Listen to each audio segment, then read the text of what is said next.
Selamat sore rekan-rekan sekalian. Perkenalkan, nama saya Wesley Medayana. Saya sebagai asisten pengadaan di TPN 1 Regional 1. Pada kesempatan ini saya akan membawa mengenai materi sadari bulan Desember tahun 2025, di mana saya akan membawa topik mengenai manajemen resiko fraud yang terjadi di bidang operasional TPN. Nah, apa sebenarnya yang dimaksud dengan fraud operasional yang terjadi?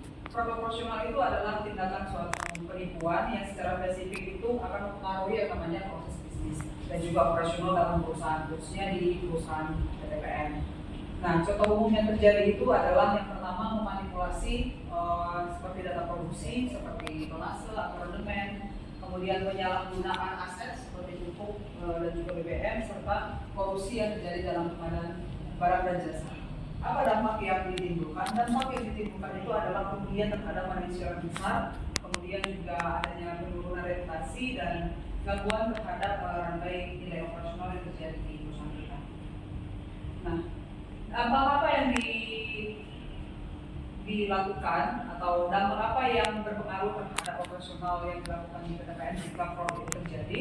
Nah, kerugian finansial itu sangat signifikan terlihat, di mana akan mengurus yang namanya laba yang kita hasilkan serta menghambat yang namanya investasi yang kita butuhkan dalam pencapaian target-target strategis dalam perusahaan.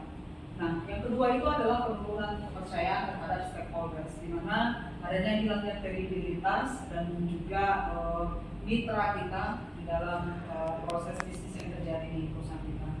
Nah, untuk operasionalnya sendiri itu akan terganggu, di mana akan mempengaruhi namanya kualitas dan juga kuantitas hasil daripada proses perkebunan yang dihasilkan mulai dari tanah sampai pendistribusiannya. Nah, faktor apa yang memicu fraud di dalam bidang operasional PTPN? Nah, yang pertama adalah tekanan kinerja yang tinggi, di mana kita memiliki target per tahunnya dan target ini harus kita penuhi. Nah, hal ini akan memicu yang namanya manipulasi data untuk memenuhi yang namanya ekspektasi daripada pimpinan atau pejabat setempat.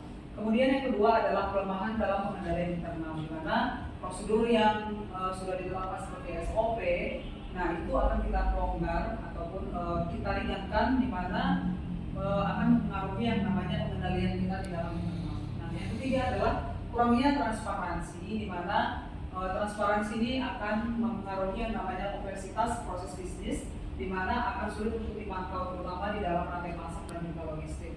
Nah, yang keempat itu adalah budaya kerja rumah. Nah, di mana fraud ini akan mempengaruhi terhadap budaya sadar resiko kita yang sangat kuat dan juga toleransi terhadap pelanggan yang kecil. Nah, kerangka komprehensif pada manajemen risiko fraud di PTPN. Nah,